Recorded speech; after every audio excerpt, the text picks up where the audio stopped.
Estás escuchando un devocional del reto Mujer Verdadera 365 cronológico. Día 197. Isaías, capítulos 13 al 17.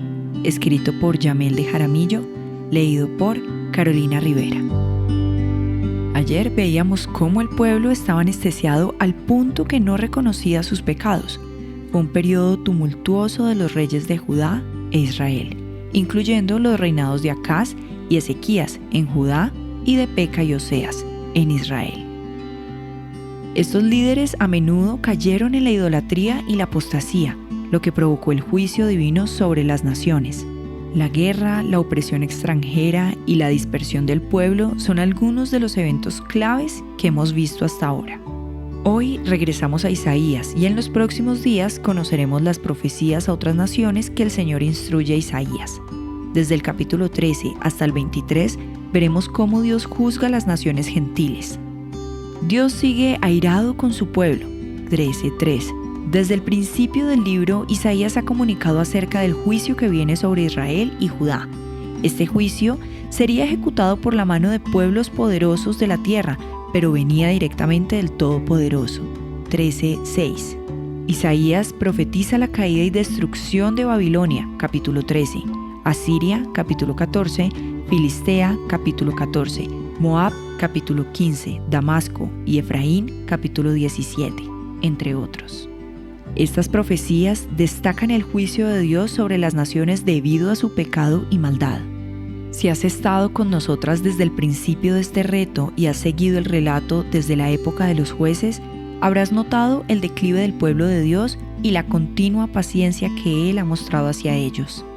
Se evidencia el amor incondicional del Señor hacia su pueblo, a pesar de que ellos persisten en apartar sus corazones de su Salvador. Aunque se ha pronunciado juicio sobre las naciones, Isaías también nos presenta un llamado al arrepentimiento y a confiar en Dios.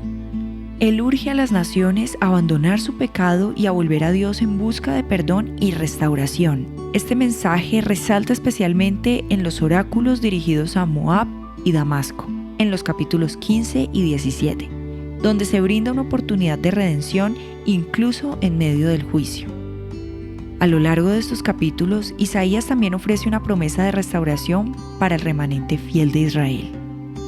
Aunque el juicio vendrá sobre las naciones y habrá desolación, Dios preservará un remanente que volverá a Él y experimentará su gracia y restauración. Isaías subraya la soberanía y el poder de Dios sobre las naciones y la historia. Dios es retratado como el gobernante supremo que gobierna sobre los destinos de las naciones y que interviene en los asuntos humanos según su voluntad soberana.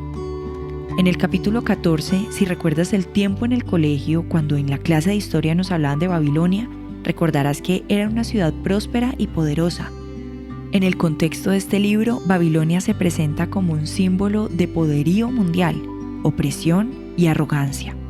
Isaías profetiza sobre la caída y destrucción de Babilonia como parte del juicio de Dios sobre las naciones.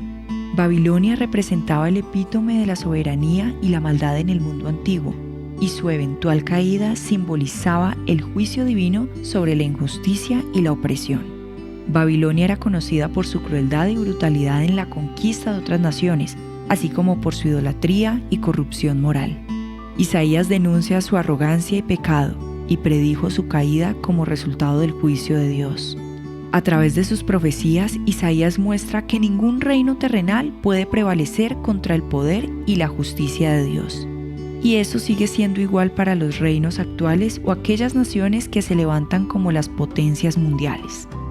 Cada una de estas naciones es amonestada por un pecado peculiar: Babilonia por su idolatría, Moab por su orgullo, Damasco su desobediencia al pacto de Dios, Asiria y Filistea por su maldad constante contra el pueblo de Dios. Medita por un momento en la condición de tu corazón. ¿Cuántas veces has sido orgullosa, altiva, desobediente, malvada en tus actos y pensamientos contra el cuerpo de Cristo? Nuestras vidas necesitan el Evangelio más de lo que muchas veces nos tomamos el tiempo de pensar.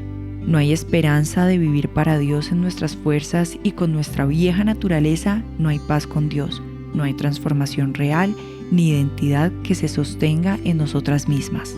Verdaderamente, solo por la fe en Jesús, quien no solo nos da las buenas noticias de salvación, sino que nos acerca a Dios de manera que nos despojemos de esas ropas sucias, que corramos con el vestido de justicia de Dios en Cristo y no nos hagamos a la manera de estas naciones. Para meditar, ¿cómo podemos aplicar la paciencia y el amor incondicional de Dios hacia su pueblo a nuestras propias vidas y relaciones personales? ¿Qué pasos podemos tomar para abandonar el pecado y volver a Dios en arrepentimiento siguiendo el ejemplo presentado en los llamados al arrepentimiento de Isaías a las naciones?